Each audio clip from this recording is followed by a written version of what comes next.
Join చేయండి. తర్వాత lining piece join చేయండి. తర్వాత ఎనీ పీస్ వేరే కలర్ అయినా పర్వాలేదు. ఇలా మొత్తం 4 జాయిన్ చేయాలి. ఇవన్నీ కలుపుతూ వెళ్ళాలి. 4 ఇక్కడికి వచ్చేసరికి ఇది కలిపి కుట్టకూడదు.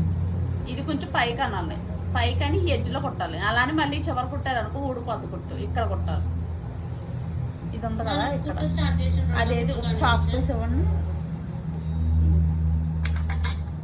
ఇది ఇలా ఉంది కదా, ఇలా ఇక్కడ కుట్టండి. మరి ఎడ్జ్ కుట్టారనుకో ఏమొద్దు ఊడిపోద్దాను అన్న, కొంచెం ఇలా కుట్టండి. ఇది పైకి లేపండి. ఓకేనా? లైనింగ్ బ్యాక్ ఫ్రంట్ కేమో మెయిన్ పీస్, మంచి సైడ్ ఏమో మెయిన్ పీస్, దాని తర్వాత లైనింగ్ పీస్, లాస్ట్ ఎన్ని క్లాత్. ఇప్పుడు వేరే దాంట్లో కూడా చూపిస్తాను. కలర్స్ ఏముంది కాబట్టి అర్థం కావట్లేదు.